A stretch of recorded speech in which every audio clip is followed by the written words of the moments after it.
रणथंभौर आज भी वैसा ही है, लेकिन लगता है सब कुछ बदल गया है। शायद इन बाघों को भी मालूम हो गया है कि इनसे बेपनाह मोहब्बत करने वाला अब इस दुनिया में नहीं है। सब कुछ इतना अचानक हुआ कि यकीन करना मुश्किल है, लेकिन ये सच है। वाल्मीकि थापर नहीं रहे। वो वाल्मीकि थापर जिनकी वजह से रणथंभौर की प्रसिद्धि में चार चांद लगे।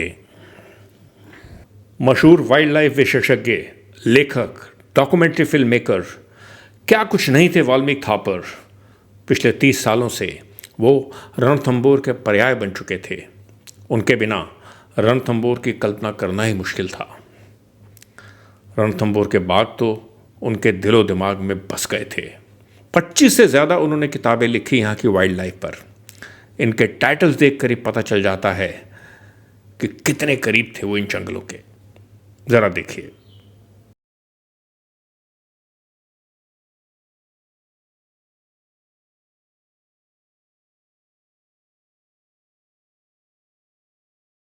इसके अलावा उन्होंने बीबीसी के लिए बेहतरीन श्रृंखला लैंड ऑफ द टाइगर भी बनाई। अब ज़रा पीछे चलते हैं और देखते हैं कि वाइल्ड लाइफ की दुनिया का सफ़र वाल्मीकि थापर ने कैसे शुरू किया। यह 70 के दशक की बात है, जब बिना किसी वैज्ञानिक ट्रेनिंग के और नेचर के बारे में बहुत ज़्यादा उनको नहीं पता था, वो सीधा ट्रेन की टिकट लेकर पहुंच गए रणथंभौर। और वहाँ उनकी मुलाकात हुई लीजेंडरी फतेह सिंह राठौड़ के साथ। जी हाँ, वही फतेह सिंह राठौड़ जो उस समय रणथंभौर के फील्ड डायरेक्टर थे। उन्होंने वाल्मीकि थापर को अपने एक तरह से कहें कि अपनी शरण में लिया और उनको जंगल के बारे में बताना शुरू किया। और उसके बाद थापर साहब की भी उत्सुकता बढ़ती गई। और ये जो गुरु शिष्य थे दोनों, आप कह सकते हैं कि एक गुरु और दूसरा शिष्य, इनका ये तालमेल कई सालों तक चला।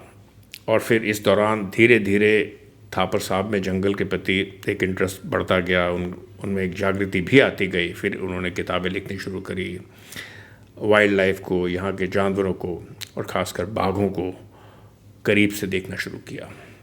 और कुछ सालों के बाद देखते ही देखते वो एक टाइगर एक्सपर्ट बन गए और उनका नाम ही हो गया the tiger man of India. एक बात और जिसको यहाँ बताना ज़रूरी है, और वो है थापर साहब की ज़िद्दी प्रवृत्ति। विवादों ने कभी उनका पीछा नहीं छोड़ा, लेकिन वो विवादों से डरते भी नहीं थे। इसका एक ताज़ा उदाहरण था हमारी सरकार का प्रोजेक्ट चीता, जो कुछ साल पहले जब हम लोगों ने चीते अफ्रीका से यहाँ पर मंगवाए और मध्य प्रदेश के कूनो नेशनल पार्क में छोड़े, तो पहले ही दिन से वाल्मीकि थापर इसकी खिलाफत कर रहे थे, इसके खिलाफ थे। उनका ये कहना था कि भाई ये प्रोजेक्ट आपका कभी भी सफल नहीं होगा, चीते यहाँ पर सरवाइव नहीं करेंगे। हालांकि हकीकत ये है कि चीते जो हैं ना सिर्फ सरवाइव कर रहे हैं बल्कि फल फूल भी रहे हैं। अब दूसरा किस्सा मैं आपको बताता हूँ। ये तब की बात है 2004-2005 में, जब सरिस्का से सारे बाघ गायब हो गए थे, पोच कर लिए गए थे। पहला नेशनल पार्क था वो भारत का जहाँ से सारे टाइगर्स एकदम गायब हो गए।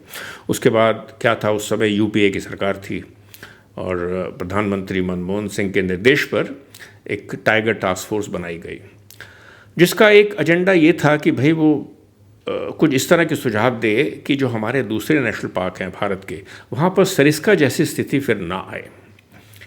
अच्छा, इस टास्क फोर्स की जो चेयरमैन थी वो जानी मानी एनवायरनमेंटलिस्ट थी, सुनीता नारायण। अब उन्होंने जो अपनी एक रिकमेंडेशन दी, उसका एक मूल पॉइंट ये था सुनीता नारायण का और दूसरे मेंबर्स का भी, कि हमारे जंगलों में वाइल्ड लाइफ और इंसानों को साथ मिलकर रहने की ज़रूरत है। इनके बीच में एक समन्वय होना चाहिए। लेकिन वाल्मीकि थापर इसी कमेटी के सदस्य थे, लेकिन इन्होंने एक डिसेंटिंग नोट जारी किया। उन्होंने कहा कि नहीं, मैं इस मेजॉरिटी व्यू को नहीं मानता। उनका ये कहना था कि जंगल में कुछ जगहें ऐसी होनी चाहिए जहाँ पर सिर्फ बाघ ही पनपे और उसकी जीवन शैली में किसी तरह का कोई दखल अंदाजी नहीं होनी चाहिए। और इंसानों की तो बिल्कुल भी नहीं। तो विवादों से ना तो वो डरते थे, ना कभी पीछे हटे। पिछले करीब 1 साल से वाल्मीकि थापर कैंसर से जूझ रहे थे। ये लड़ाई वो जीत नहीं पाए, लेकिन हम में से बहुत से लोग लंबे समय तक उनको याद रखेंगे। वाल्मीकि थापर को बुलाना इतना आसान नहीं होगा।